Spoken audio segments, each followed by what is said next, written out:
आगे चल रही है, लेकिन अभी फाइनल नतीजे आना बाकी है और जो लाइव ताजा तस्वीरें जो सामने आ रही हैं वो हम आपको दिखा रहे हैं। बड़ी जानकारियां जो मिल रही हैं वो आपको बता रहे हैं। ग्राउंड पर हमारे संवाददाता मौजूद हैं एक एक रुझान को आप तक पहुंचाने के लिए, और ग्राफिक के माध्यम से आप समझिए कि आखिर किस सीट का गणित क्या कुछ कह रहा है। सब सीट के अलग अलग अपने अपने मुद्दे रहे, प्रत्याशियों ने जनता को लुभाने की पूरी कोशिश की और रिकॉर्ड जो मतदान हुआ वो पृथ्वीपुर का अगर हम जिक्र करें तो यहाँ पर 78% लगभग मतदान हुआ। और यहाँ पर भी बीजेपी के प्रत्याशी शिषपाल यादव फिलहाल आगे चल रहे हैं। हालांकि 2018 में कांग्रेस के पास ये सीट रही और नितिन सिंह राठौर अब चुनावी मैदान में शिषपाल यादव के सामने है। क्या नितिन सिंह के साथ सिंपैथी जनता की रहेगी या फिर शिषपाल यादव जीतने में कामयाब हो जाएंगे, ये देखना बेहद अहम होगा। और बम्पर वोटिंग इस सीट पर इस बार जनता ने की है अपने अपने मुद्दों को लेकर, और जनता की वोटिंग का नतीजा क्या है ये अब सबके जहन में सुगबुगाहट मची हुई है। इंतजार करना होगा, दोपहर या शाम तक नतीजे क्लियर हो जाएंगे।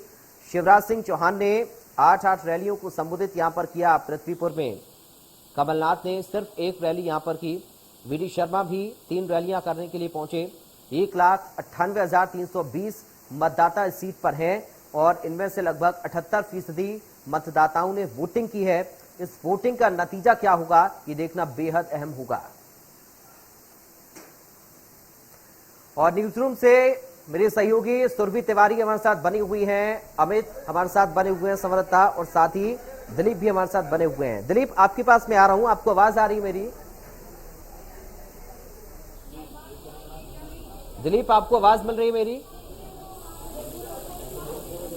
चलिए, लगता है दिलीप के पास हमारी आवाज नहीं जा रही है। कनेक्शन को हम ठीक कर लेते हैं। अमित, आप सुन पा रहे हैं मुझे? अमित, वीडी शर्मा से बात की कुलभूषण ने। वीडी शर्मा ये कह रहे थे कि हमारे कार्यकर्ता मजबूत हैं, यानी एक बार फिर से संगठन की मजबूती का दावा उन्होंने किया है। नरोत्तम मिश्रा ये कह रहे थे कि जो काम सरकार ने किए हैं उस विकास के दम पर जनता ने वोट किया है। तो क्या ये माना जाए कि बीजेपी अगर जीतती है तो जनता के मन में ये है कि अगर कांग्रेस पार्टी को जिता भी दिया तो कर क्या पाएंगे, बदलाव तो कुछ होगा नहीं, सरकार बीजेपी की है, विकास कर पाएंगे या नहीं कर पाएंगे? क्या विकास एक मुद्दा अहम है इस चुनाव में?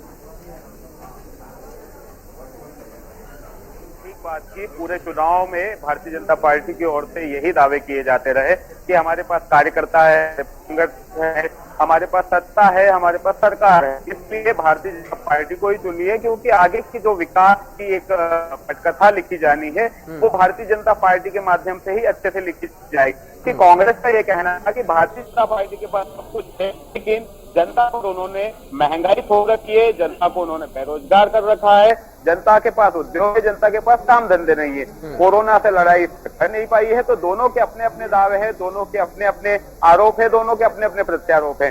अगर आज भारतीय जनता पार्टी की जीत होती है तो यहाँ ये कहना गलत नहीं होगा। भारतीय जनता पार्टी ने जिस तरह से मुख्यमंत्री शिवराज सिंह चौहान हो या फिर उनके मंत्री हो, उन्हें इस पूरे संसदीय क्षेत्र में झोंक रखा था, उनकी जो मेहनत थी यहाँ पर कहीं ना कहीं उसका नतीजा यहाँ पर सामने आएगा। और अगर कांग्रेस की जीत होती है तो कह सकते हैं कि कांग्रेस जो मुद्दे थे उनको जनता तक पहुंचाने में सफल हुई है। अमित, आप बने रहिए, आपके पास मैं लौटूंगा। सुरभि, कोई जानकारी मिल रही है आपको? जी बिल्कुल पराग, जिस तरीके से देखिए अभी तक जो तमाम रुझान सामने आ रहे हैं, रुझानों पर अगर आप नजर डालें तो ये रुझान स्पष्ट कर रहे हैं कि किस तरीके से अभी से 4 सीटों में से 3 सीटें ऐसी बताई जा रही है जिस पर बीजेपी आगे चल रही है। और साथ ही ये कहा जा रहा है कि इससे पहले चिकित्सा शिक्षा मंत्री विश्वास सारंग की तरफ से भी बयान जारी किया गया था कि कांग्रेस अगर चाहे तो काउंटिंग टेबल पर भी बैठ सकती है, हालांकि नतीजे फिर भी बीजेपी के ही पक्ष में होंगे। और साथ ही उन्होंने ये दावा भी कर दिया कि 12 बजे के बाद स्थिति पूरी तरीके से साफ हो जाएगी, कि चारों सीटें और चारों खाने चित करने की तैयारी बीजेपी कर चुकी है कांग्रेस को, और चारों सीटें बीजेपी की ही खेमे में आती हुई नजर आ रही है। ये देखिए, बड़ी जानकारी सुरभि ने दी है। नरोत्तम मिश्रा के बाद अब विश्वास सारंग का बयान भी सामने आ गया और बड़ा बयान दे दिया विश्वास सारंग ने। अमित, पूरी तरह से आश्वस्त है बीजेपी अपनी जीत को लेकर।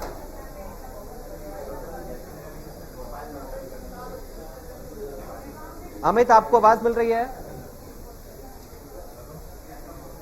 चलिए सुरभि, क्योंकि लगातार देखिए खंडवा का अगर हम जिक्र करें तो इस सीट को सांख का सवाल बना दिया बीजेपी और कांग्रेस दोनों ने। सचिन पायलट आए राजस्थान से कांग्रेस का प्रचार करने के लिए। शिवराज सिंह चौहान ने ताबड़तोड़ रैलियां यहां पर की हैं। और अब सवाल यह है, क्या ज्ञानेश्वर पाटिल, क्या राजनारायण सिंह, इन दोनों की किस्मत जो है वो तय आज होगी? तो क्या बीजेपी और कांग्रेस के संगठन की किस्मत भी आज तय हो जाएगी कि किसका संगठन मजबूत है? दमोह के बाद खंडवा पर अब सबकी निगाहें टिकी हैं। सुरभि, बिल्कुल पराग, ठीक कहा आपने, क्योंकि खंडवा हॉट सीट मानी जा रही है और एकमात्र लोकसभा सीट ये है। और ऐसे में ये कहा जा सकता है कि ज्ञानेश्वर पाटिल बीजेपी की तरफ से प्रत्याशी के तौर पर चुनावी मैदान में उतरे हैं, तो उनका पलड़ा इस वजह से भी भारी माना जा रहा है क्योंकि इससे पहले भी जो अभी तक चुनाव रहे हैं उनमें 6 बार जीत हासिल हुई है बीजेपी को, जबकि 2 या 3 बार ही केवल कांग्रेस जीती है इस सीट से। लेकिन इसी वजह से बीजेपी की जीत का दावा सबसे ज्यादा किया जा रहा है। और ऐसे में हमारे साथ संवाददाता दिलीप भी हमारे साथ लगातार बने हुए। पराग, उनसे भी एक बार सवाल हम ले लेते हैं। दिलीप, आपसे जानकारी चाहेंगे, फिलहाल अभी तक जो रुझान सामने आ रहे हैं, जिस तरीके से 4 में से 3 सीटों पर बीजेपी आगे बताई जा रही है, फिलहाल की क्या कुछ अपडेट्स है? बिल्कुल, अगर जोपट विधानसभा की बात की जाए तो जोपट विधानसभा में भी इस समय बीजेपी ही आगे है।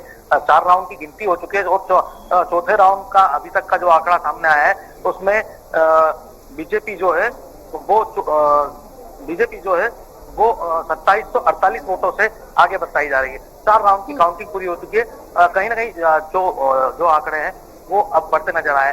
नोटा की बात की जाए तो नोटा इस समय तीसरे स्थान पर काबिज होकर बैठा है। ठीक, लेकिन दिलीप, कहीं ना कहीं दावा तो ये भी किया जा रहा है कांग्रेस की तरफ से, अब भी समय है और अभी भी कहीं ना कहीं ये पूरा दावा जो बीजेपी की तरफ से किया जा रहा है वो दावा पलट सकता है और जो रुझान सामने आ रहे हैं वो कांग्रेस के पक्ष में जा सकते हैं।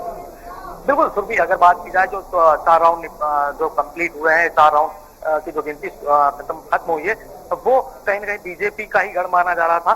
तो स्वाभाविक सी बात है कि बीजेपी को वहां से जो वोटिंग हुई है वो बीजेपी के पक्ष में गई है। लेकिन जो बाकी की गिनती जो 29 राउंड होना है जोपट विधानसभा के, तो 29 राउंड में लगभग 10 राउंड तक तो बीजेपी ही हर बार आगे रही है। इसके